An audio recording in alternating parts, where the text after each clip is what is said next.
Hello and welcome to my talk on cellular respiration. Thanks for listening.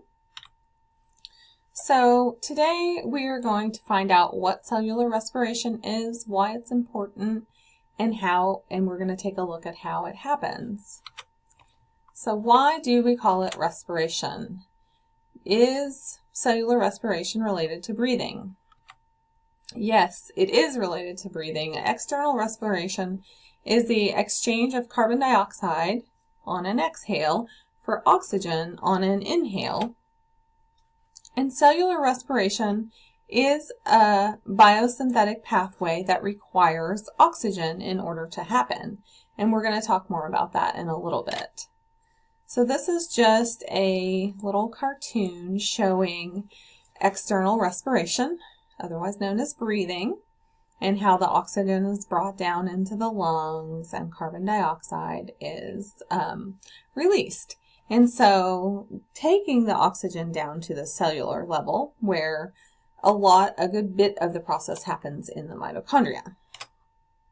Okay, so the basic definition of cellular respiration is breaking down organic compounds to make energy. When I'm talking about organic compounds, I'm talking about sugar or glucose, and this process is similar to burning fuel to produce energy. The energy produced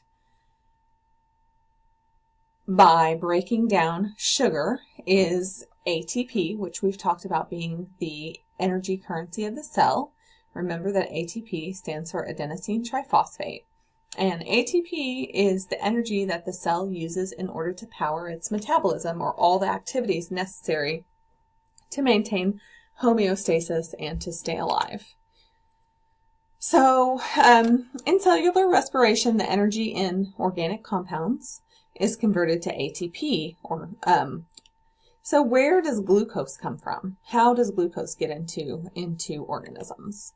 Well, from food, especially in the case of heterotrophs. And autotrophs, they can fix their own glucose, which we talked about when we talked about photosynthesis. Most ATP is generated in the presence of oxygen. So that is an aerobic process. Anytime you hear aerobic, it just means something that's happening in the presence of oxygen. And there is a small amount of ATP that is made without oxygen, and that is called anaerobic respiration, or an anaerobic process. So aerobic in the presence of oxygen, anaerobic without oxygen. Okay, so as we saw in photosynthesis, there is a basic chemical equation that is used to represent cellular respiration, and it looks pretty much like the opposite of what the chemical equation for photosynthesis is. So you start out with glucose and oxygen, and you end up with carbon dioxide, water, and ATP, or energy in the form of ATP. Again, since this is a complex biochemical pathway or series of reactions, linked reactions, this equation does not show how the process happens. So the stages of respiration are these. There's glycolysis, which happens in the cytosol. So you're going to want to know the locations of the different parts of respiration. So glycolysis happens in the cytosol. If there's oxygen present, then after glycolysis, you have aerobic respiration, which happens in the mitochondria, explaining why the mitochondria is called the powerhouse of the cell, because aerobic respiration, remember, is a process that produces a lot of ATP. So the parts of aerobic respiration are the citric acid cycle, also known as the Krebs cycle, and the electron transport chain. If there is no oxygen present, then instead of undergoing these two steps or stages of aerobic respiration, then the cell carries out a process known as fermentation. And we'll talk more about all of these next. Okay, so stage one is glycolysis. Glucose, as we know, is the primary fuel for respiration. That's what's being broken down. And glycolysis is the initial breakdown of a molecule of glucose. A molecule of glucose has 6 carbon atoms, and it's broken down into 2 3-carbon atoms or 3 carbon molecules, called pyruvate. So this is just an illustration of the process of glycolysis happening in the cytosol. You have your glucose. You have 2 ATP molecules are used to get the process started. And then you produce 2 NADH and 4 ATP molecules, as well as the 2 3-carbon molecules that I mentioned earlier called pyruvate. So here is the chemical equation that represents glycolysis. Glucose plus 2 ATP, and then you end up with 2 pyruvate, 4 ATP, and 2 NADH. And so since it takes 2 ATP to get the process going and produces 4 ATP, we can use arithmetic to determine that the net production of ATP for this part of the process is 2 ATP. Okay, so the second stage of cellular respiration is the citric acid cycle, also known as the Krebs cycle. If there is oxygen present, pyruvate, the 3 carbon molecules called pyruvate, enter into the mitochondria and are converted into a 2 carbon molecule called acetyl-CoA. And this is the chemical equation for that. 1 pyruvate yields 1 molecule of carbon dioxide and 1 molecule of acetyl-CoA, as well as 1 NADH molecule. And since there are 2 pyruvate molecules produced from 1 glucose molecule, you can say that 2 NADH molecules are generated per glucose molecule, okay, per sugar molecule. Okay, and so acetyl-CoA enters into the citric acid cycle, and the citric acid cycle generates 2 molecules of ATP, 6 molecules of NADH, and 2 molecules of FADH2, which is, you can think of as being similar to NADH. And we talked about this a little bit earlier, but NADH and FADH2, you can think of them as temporary storage molecules for energy to be used later. They're electron carriers. Okay, so per glucose molecule, this is what you end up with. 2 ATP, 6 NADH, and 2 FADH2 after the citric acid cycle, plus the 2 NADH from this conversion of pyruvate to acetyl-CoA. So far, after going through glycolysis and the citric acid cycle and the breakdown of pyruvate, what we've generated is from glycolysis 2 ATP molecules and 2 NADH molecules.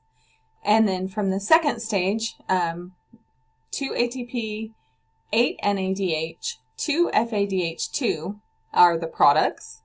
And so far, most of the energy that has been harvested from glucose is in the form of the 10 NADH molecules and 2 FADH2 molecules with only 2 ATP. So stage 3 is the electron transport chain. And so just like in photosynthesis, we have an electron transport chain that generates ATP in the process of aerobic cellular respiration. And so the electron transport chain is the cell's way of releasing energy in a controlled way. And this process, the electron transport chain, forms about 90% of the cell's ATP through a process called oxidative phosphorylation, which often is just referred to as phosphorylation. And that is just where a phosphate group is added to an adenosine diphosphate molecule to create ATP. And the NADH and FADH2 donate their electrons, remember they're electron carriers, to the electron transport chain. And the whole reason that oxygen is required for the process of aerobic cellular respiration is that oxygen is the final electron acceptor for the electron transport chain. If there's no oxygen present, then the electron transport chain will not run. And the end products of the electron transport chain are about 28 ATP molecules and water. So if there is no oxygen present, then the aerobic part of respiration does not happen, and instead fermentation happens. Pyruvate enters into the process called fermentation, which is an anaerobic process, meaning without oxygen. So in this case, the only place where ATP is produced is during glycolysis, which, if you remember, produces only 2 ATP molecules, a net of 2 ATP molecules, which is about 1/14 of the amount of ATP produced by the electron transport chain in aerobic respiration. So some examples of types of fermentation are lactic acid fermentation and alcoholic fermentation. Lactic acid fermentation happens in the muscle cells of humans, and then alcoholic fermentation is a process that can be used industrially to produce wine and beer, stuff like that. And so this is just a summary of cellular respiration.